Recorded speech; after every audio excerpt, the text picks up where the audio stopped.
In today's episode, I want to build further and kind of nuance, go a little bit deeper on the subject of the last video. The last video was learning love about idealistic love and unrealistic expectations. So if you haven't watched that one, I would definitely, advise you to go check that one out as well. Because me knowing myself, even though I can say certain things, I also like to have a balanced perspective, and one reality, one truth does not rule out any other. So I found it sometimes very conflicting to say certain things because at the same time, I know that the opposite can also be true depending on the situation that you're in, depending on where you are in your journey, depending on the kind of love that you need, or the way that you haven't been loved in the right way, or the people that are in your life. Sometimes certain lessons, certain rules can apply in one relationship, but absolutely not be, applied in another. So, to give a little bit more of nuance, to go a little bit deeper, I want to uncover some thoughts and some reflections I had immediately after even making the video and watching it back. I can watch sometimes and I'm like, yeah, that's true, but I already have certain critiques on the things that I say myself.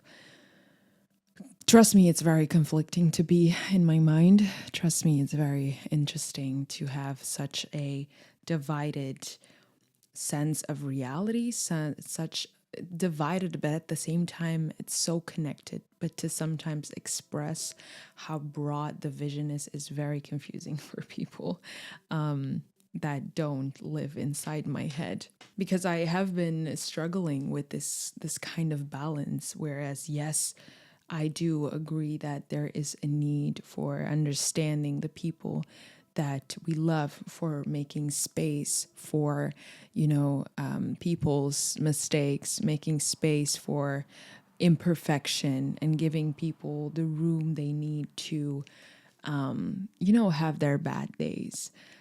But this is only applicable when I'm talking about the last video, where I'm talking about making space and having a little bit more realistic idea of what love is.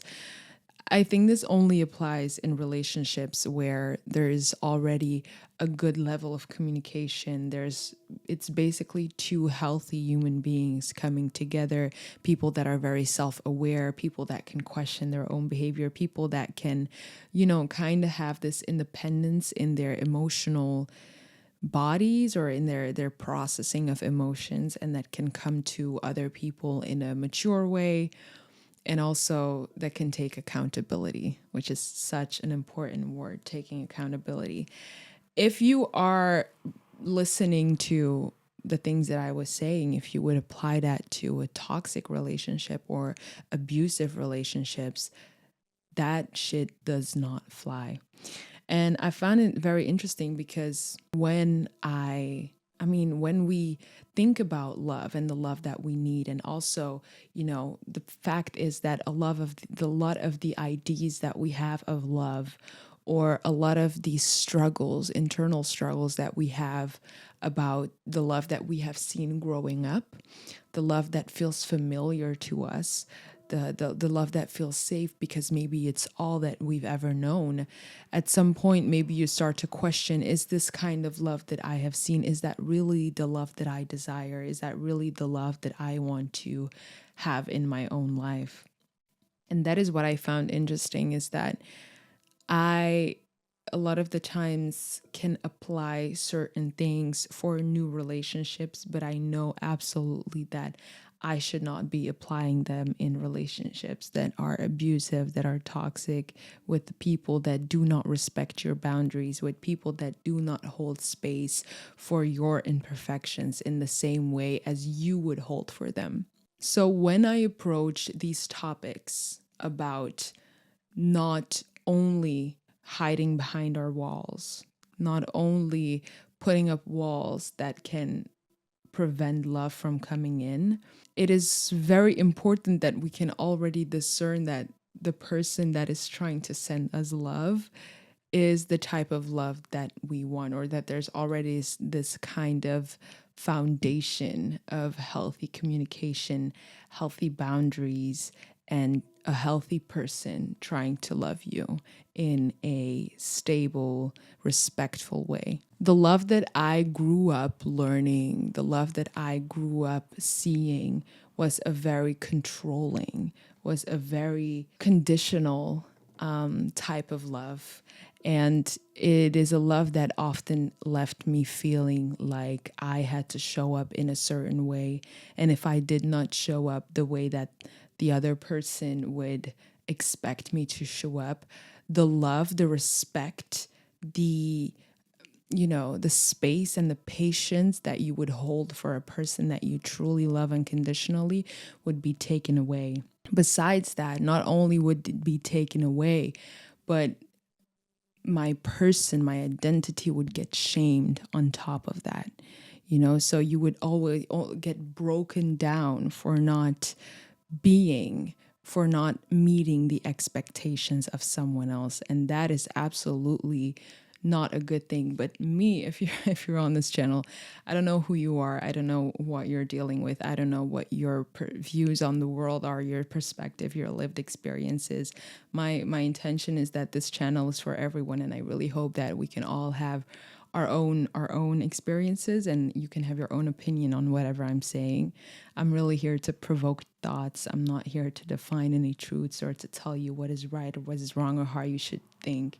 I just think that these are very important conversations for us to have, to better understand ourselves and to just question how we stand in our own shoes and to find the answer for yourself. I truly believe that no one else can really give you the answers that you need, but people can trigger your mind or say certain things that can get the ball rolling for yourself. So I guess that's kind of what the purpose of this podcast is. But wow, it's funny because I was thinking the last month, what the fuck is even the purpose anymore? So I guess I just defined that. But if you're here, if you don't know me, by the way, because I haven't really introduced myself, but my name is Lynn, and I am a very empathetic person, a very hypersensitive. It's very, very easy for me to, on a very deep level, feel what people feel. It's like if you explain things you go through, I can really, it's really, it's weird because a lot of times when people say like, oh, I know what it feels like, or I can imagine, like I can really feel it. And which it has been very hard for me because it has allowed for a lot of people to take advantage of my emotions, to take advantage of my sensitivity because I wasn't thought to have boundaries. And it was almost like me showing up or me pouring into other people, me giving love to other people. I don't even know how to say this. But I do notice that it is always somewhere expected that I always had to empathize so much that I would behave a certain way, a way that some people want it.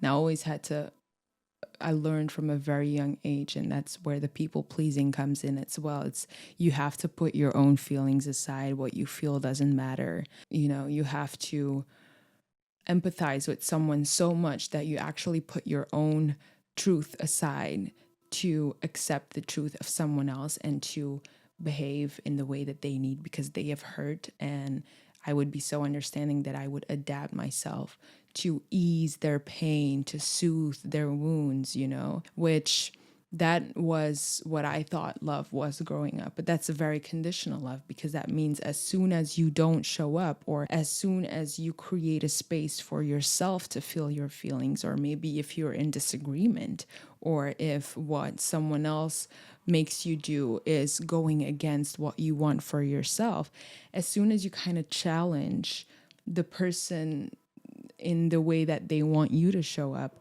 you are signaling to them that you don't love them, or they get very triggered. They basically, and I deal with that a lot, is this idea that not showing up for other people the way they want me to means that I'm a bad person, means that I'm not worthy of love. It's very it's a very damaging way of thinking, to be honest. It goes very deep. But so if that is the kind of relationship that you find yourself in, it's really not your responsibility to hold space for their imperfections. I think it's very important that we measure for ourselves, and we ask ourselves the question, how the amount of space that I am holding for someone else, are they actively giving me that space as well? And these are things that we notice with time. It's not immediately, these are things we can communicate about, but at some point with some people, there's no communication in the world that could change the way that things are, change the way that people have their own paradigm and understanding of what love is and how the people they hold dear to them should show up in the world, unfortunately. But I had to learn that it's also okay to set your boundaries. And the self-love is, in that sense, also learning to accept yourself and accept your imperfections. Because I think in the last video, I was talking more about making space for someone else's imperfections. But the way that it's showing up in my life as someone that always makes space for someone else, for someone else's imperfections, that always has so much patience for other people, I think it shows up more in finally accepting that I am flawed, finally allowing myself to be imperfect, and still telling yourself, despite the fact that you will not always show up in the way that people expect you to, despite the fact that some days you might be grumpy, or some days you might literally act like a bitch or just like rude as hell, that even in those days, you are still deserving of love. Even in those days, you are still worthy. Even in those days, you don't have to define yourself as a bad person, or you don't have to prove to anyone why you should be deserving of their love. And the right people will love you despite your flaws, despite your bad days, despite your imperfections. Okay, sorry if the frame is a little different right now. It's because my camera literally died. So, what was I saying? Where was I saying? Who doesn't want me to talk? No, but I think that's the beauty about also understanding, and just in general, when we talk about self-development, understanding emotions, knowing how to act, knowing how to behave, like just understanding certain patterns emotionally, certain thought patterns. I think it's very important to understand that not everything can apply in every situation. Everything is so context related. Everything is so dependent on what the experiences is, what the relationship is like. You know, every little single detail is so important. And I think that is the beauty about spirituality, is that everything is interconnected, which means that you cannot, it's like interdisciplinary, and it's like a very holistic way at looking at everything. You cannot fully grasp the truth or the reality of a situation, or you cannot fully know how to act or which step to take if you don't take into consideration all the little things that are influencing the matter at hand. Because things happen in cycles sometimes, or we might feel like we are experiencing the same things in another form every single time, but there are certain little aspects, even about ourselves, even about external things, that change, which ultimately will always end up to have a different outcome, or which means that not every decision will always be the same. Not every decision, or like the same decision, will not always be the good decision in different circumstances, in different situations,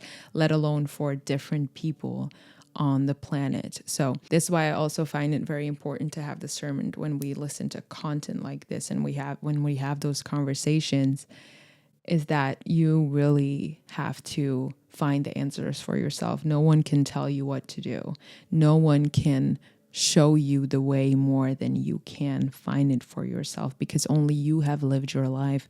Only you have the full context of who you are, of everything that you have been through, and why you need to take certain steps or why you cannot take certain steps. No one else can give you those answers. That's why I think it's just so beautiful and just such a noble thing to do, to really get to understand yourself better and to talk about those things, and to reflect about those things. Sometimes we look so much for the external, for outside things to show us the way, to tell us which way to go, to give us the solutions to our problems. But I truly believe that the answers that we are looking for, that the solutions that we are desiring are always inside. And I know it sounds so cliche, but at the end of the day, that is always what it comes back to. So at some point, maybe it's about learning to take responsibility. And maybe in that sense, self-love comes really, it's very important, because looking inward requires facing the self, requires looking at the things that we run away from, that we try to hide, requires acknowledging the ways in which we are at fault sometimes, the fears that we have, the ways in which we feel that we're not good enough, our imperfections. And it requires a lot of self-love and a lot of forgiveness of the self, of past mistakes, to dare to step out again, to dare to take that first step again, to trust in yourself, despite the fact that you know that you have made mistakes. Maybe it weren't mistakes. Maybe you just took decisions that did not always have the most beautiful outcome, but you were always there, even when you dared to take a leap of faith and to trust in yourself. Don't stop doing that. I think that's a very powerful thing to do, So yeah, I'm going to end the video here. Maybe there's going to be a next part of this. I think this is a very interesting topic, and it really helps me as well to sort my thoughts out aloud and to share them. I almost feel like the way I felt when I started doing this, which is it's nurturing, it helps me as well. And I hope someone else can also get inspired through this, or, take whatever you need from this video. If something you don't agree, let it go. It's not for you. It's all right. Maybe it's meant for someone else. Let's not get wrapped up in morality or what's right and what's wrong. I'm not trying to, anyways, not even gonna address it. Thank you so much for being here. Thank you so much for your time. And I really hope to see you in the next video. Take care.